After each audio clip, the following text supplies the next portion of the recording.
क्या आपने कभी शनि साढ़े साती के बारे में सुना है और सोचा है कि क्या यह वास्तव में दुर्भाग्य लाती है, या इस ज्योतिषीय चरण में और भी कुछ है?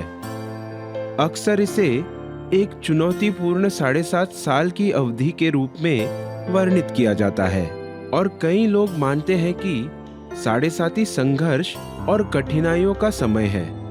लेकिन क्या यह सब बुरा है, या यह चरण विकास और परिवर्तन का मार्ग भी बन सकता है? आइए इस वीडियो में और जानें। शनि साढ़े साती तब होती है जब शनि ग्रह किसी व्यक्ति के जन्म कुंडली के चंद्र राशि से पहले, उसके दौरान और उसके बाद के राशि से होकर गुजरता है। उदाहरण के लिए, यदि किसी व्यक्ति की चंद्र राशि ऋषभ है तो साढ़े साती तब शुरू होती है जब शनि मेष राशि में प्रवेश करता है और मिथुन राशि से निकलने पर समाप्त होती है। वैदिक ज्योतिष में शनि को अनुशासन, कर्म और समय का ग्रह माना जाता है और यह प्रत्येक राशि में लगभग 2.5 साल तक रहता है, जिससे पूरा गोचर 7.5 साल लंबा हो जाता है। इसलिए इसे साढ़े साती कहा जाता है। इस अवधि को कर्मों का ऋण चुकाने का समय माना जाता है, एक ऐसा जीवन चरण जिसमें पिछले कार्यों और निर्णयों का परिणाम सामने आने लगता है।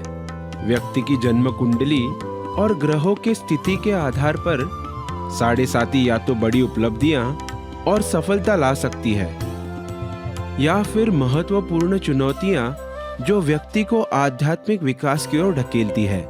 साढ़े साती के बारे में सामान्य गलतफहमियां। शनि साढ़े साती के बारे में सबसे आम मिथक यह है कि यह हमेशा दुर्भाग्य लाती है। यह स्वाभाविक रूप से नकारात्मक नहीं है। शनि को अक्सर ग्रहों का कार्यपालक कहा जाता है, जो अनुशासन, कड़ी मेहनत और कर्म का प्रतिनिधित्व करता है। शनि जो चुनौतियां लाता है वे जीवन के पाठ सिखाने के लिए होती है, जो व्यक्ति को अधिक मजबूत और बुद्धिमान बनाती है। एक और गलतफहमी यह है कि हर कोई साढ़े साती का अनुभव एक ही तरीके से करता है। वास्तव में इस चरण का प्रभाव व्यक्ति की जन्म कुंडली के अनुसार काफी भिन्न होता है। कुछ के लिए यह आर्थिक कठिनाइयां ला सकता है, जबकि दूसरों के लिए यह व्यक्तिगत सफलता, भावनात्मक विकास या आध्यात्मिक अंतर्दृष्टि का कारण बन सकता है। शनि का प्रभाव प्रत्येक व्यक्ति के कर्म के अनुसार होता है। कई लोग यह भी मानते हैं कि कुछ अनुष्ठानों या रत्नों को धारण करने से साढ़े साती का प्रभाव पूरी तरह से समाप्त हो सकता है। हालांकि उपाय इन चुनौतियों की तीव्रता को कम करने में मदद कर सकते हैं, लेकिन उन्हें पूरी तरह से समाप्त नहीं कर सकते। साढ़े साती के दौरान शनि का गोचर जिम्मेदारी और पिछले कार्यों से सीखने का है। शनि जो सबक सिखाता है वे टाले नहीं जा सकते। हालांकि शनि साढ़े साती से अक्सर डर लगता है। इसे विकास और परिवर्तन के अवसर के रूप में देखा जाना चाहिए। शनि अनुशासन, धैर्य और कड़ी मेहनत का पुरस्कार देता है।